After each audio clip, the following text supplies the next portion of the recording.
Halo teman-teman, balik lagi dengan saya di Crypto In. Selamat pagi teman-teman semuanya. Semoga hari ini luar biasa buat kalian semua. Dan buat teman-teman di rumah yang dalam keadaan kurang enak badan atau dalam keadaan sakit, saya doain cepat sembuh teman-teman ya, biar kita bisa trading dan trading bareng lagi. Tidak lupa juga ya yang buat teman-teman sudah dukung dan subscribe channel ini, sehat dan sukses selalu buat kalian semua sekeluarga ya teman-teman ya. Sehat terus kalian semua dan sukses tentunya. Oke, kali ini saya akan bahas market untuk hari ini dan mungkin akan berlanjut ke seminggu berikutnya, teman-teman ya. Jadi di sini saya nggak akan berikan kalian info-info yang apa ya, bisa dibilang nggak mengedukasi ya. Nggak mengedukasi ini tuh gini, bahas tuh yang enak-enak aja ya. Ya sudah mau masuk jurang, tapi karena pantatnya disapu-sapu ya, pantatnya disapu-sapu akhirnya apa seneng aja gitu loh, padahal sudah mau masuk jurang nih ya. Itu saya nggak mau seperti itu gitu loh teman-teman ya. Iya di atas ya, tidak di atas tidak ya. Kalau turun turun, kalau naik naik, kalau pasarnya lagi jelek jelek, kalau pasarnya lagi bagus bagus, kalau beritanya buruk ya buruk, kalau beritanya bagus ya bagus gitu loh. Ayolah ya, karena kita berbicara secara logika dan kita memberikan motivasi kepada orang-orang yang mempertaruhkan uang ya, bukan mempertaruhkan daun. Jadi jujurlah dalam membuat konten buat semua orang ya, yang membuat baik membuat food dan membuat apa namanya, baik para influencer, kira-kira seperti itu ya. Oke, langsung saja, langsung kita cek ya untuk market dan prediksi ke depan. Oke, untuk market kali ini teman-teman ya, Bitcoin ada perkembangan ya, ada perkembangan walaupun naiknya sedikit sekali ya. Shiba juga ya, masih hitungan sideways, tapi setidaknya ini sudah memberikan profit dari harga terendah kemarin. Begitu juga dengan Baby Doge teman-teman ya, Yoshi, Saitama, Shinja dan lain-lain teman-teman. It's okay, minimal harganya itu nggak seperti kemarin ya. Kemarin yang 2 hari lalu yang sempat Shiba sempat ke 17, si Baby Doge sempat ke 3 ya. Saitama sempat ke berapa ya, 21 apa 20 berapa itu, tapi mulai pulih, berangsur langsung pulih. Ada teman-teman juga bilang kok hijau tapi nggak terasa ya, nggak terasa karena sedikit bro, minimal ya, minimal nggak separah-parah yang down parah kemarin teman-teman. Oke, langsung saja kita cek berita terbaru dari bitcoin.com. Oke, untuk berita terbaru dari Bitcoin teman-teman ya, agak ini ya, agak bukan food sih ya, saya nggak berani bilang ini isu jelek, tetapi menurut saya ini isu yang penyeimbang ya, karena selain isu ini juga ada isu positif lainnya teman-teman. Makanya saya sempat berprediksi kemarin bakal sideways ya, semoga saja sideways, jangan anjlok lagi teman-teman ya. Langsung kita baca ya teman-teman ya, semoga aja ya. Oke, UBS telah memperingatkan tentang musim dingin kripto di mana harga jatuh dan mungkin tidak pulih selama bertahun-tahun. Ngeri ya, ngeri. Saya harus update ini ya. Saya harus membacakan dan membawa berita ini ya. Supaya kalian itu nggak dibikin-bikin takut sama food lain di luar teman-teman ya, yang kurang berimbang. Oke, langsung saja. Saya buka dan kita translate teman-teman ya. Sorry saya bukan apa ya, karena bukan agak marah atau gimana sama food di luar ya, tapi saya agak kurang enak saja ketika saya di ini teman-teman ya. Jadi berita di luar itu saya di banyak orang yang iri ya, karena kemarin beberapa ini saya beberapa prediksi itu tepat semua teman-teman. Jadi banyak yang iri gitu loh. Jadi saya diserang secara pribadi juga ada ya, melalui DM dan lain-lain. Oke, tapi it's okay. That bullshit, oke. Langsung saja, UBS peringatkan musim dingin kripto di tengah ekspektasi ya, ekspektasi kenaikan dan regulasi suku bunga Fed. Oke, UBS bank terbesar Swiss telah memperingatkan tentang musim dingin kripto di mana harga akan jatuh, mungkin tidak akan pulih selama bertahun-tahun. Wow. Analis bank menjelaskan beberapa alasan utama mempengaruhi harga mata uang kripto, teman-teman ya. Langsung saja yang penting-penting. UBS mengharapkan musim dingin kripto yang bisa berlangsung bertahun-tahun. Ya, musim dingin ya, tapi ini pasar kripto, ini fluktuatif, bro.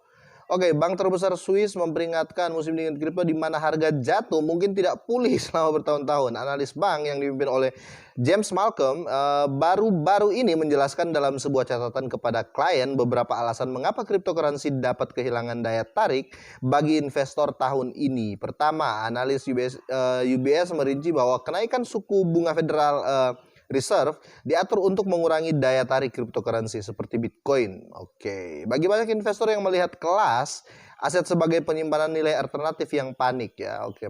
Ini food juga menurut saya ini. Karena dia bank yang berbicara, ini bank, Bro. Bank ini adalah saingan cryptocurrency. Ya nggak teman-teman ya.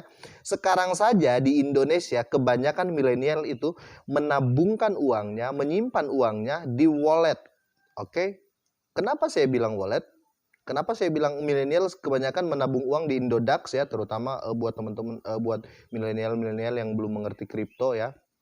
Sorry, bukan belum mengerti kripto, maksud saya gini, mereka belum mengerti exchange yang lain, merasa aman, taruh uangnya ke cryptocurrency. Cryptocurrency itu fluktuatif, kadang turun, kadang naik, tetapi secara global ya, bukan global, secara long term pasti naik gitu loh. Sedangkan kalau kita menyimpan uang di bank, itu kita kena inflasi sekitar kalau saya nggak salah ya, koreksi kalau saya salah. Kalau bukan 11%, 0,11% ya per tahun. Jadi inflasi di Indonesia 11% per tahun ya. Itu maksimal kalau saya nggak salah. Biasanya main di 5 sampai 6 ya inflasinya. Jadi otomatis uang kita berkurang tanpa diapa-apakan. Contoh nih teman-teman kan pasti pernah alami nih. Nabung 1 juta contoh, nabung 1 juta. Nggak diotak-atik kok tiba-tiba pas cek saldo hilang 25.000 kan. Loh kok kurang 15.000. Nah, itulah yang dinamakan inflasi. Atau enggak gini, coba buat satu rekening masukkan uang ke dalam itu 100.000 rupiah atau 200.000 rupiah lah ya, nggak usah diotak-atik selama setahun, pasti habis ya kan. Karena apa? Potongan inflasi, biaya inap dan lain-lain. Kalau di cryptocurrency tidak seperti itu teman-teman. Oke, nah itulah kenapa semua bank hate ya, semua bank itu jadi akan menjadi fooder. Oke, apalagi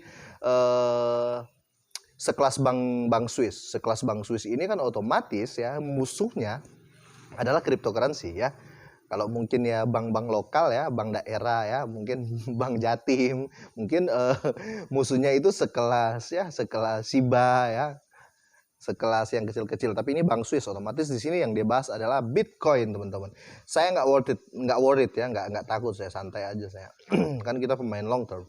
Oke, pertama analis merinci bahwa kenaikan suku bunga. Oke, udah. Para analis menambahkan bahwa jika bank sentral bergerak untuk mengatasi inflasi itu kan, investor mungkin tidak memegang Bitcoin sebagai perlindungan terhadap kenaikan harga. Ini berbalik dengan yang saya jelaskan. Saya sebagai investor, saya akan taruh di Bitcoin. Akan taruh di cryptocurrency apapun itu teman-teman. Daripada di bank turun terus, dipotong ini, potong itu, setelah ditelepon, oh ini biaya ini biaya ini. Sorry ya yang nonton orang bank, minta maaf. Ini fakta. Oke, mereka mencatat bahwa stimulasi pemerintah adalah faktor kunci yang mendorong harga cryptocurrency pada tahun 2020 dan 2021.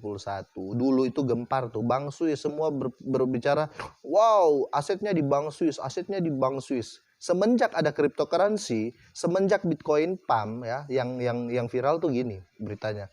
Orang ini mempunyai aset digital Bitcoin senilai ratusan koin ya. Sudah berubah, ya enggak?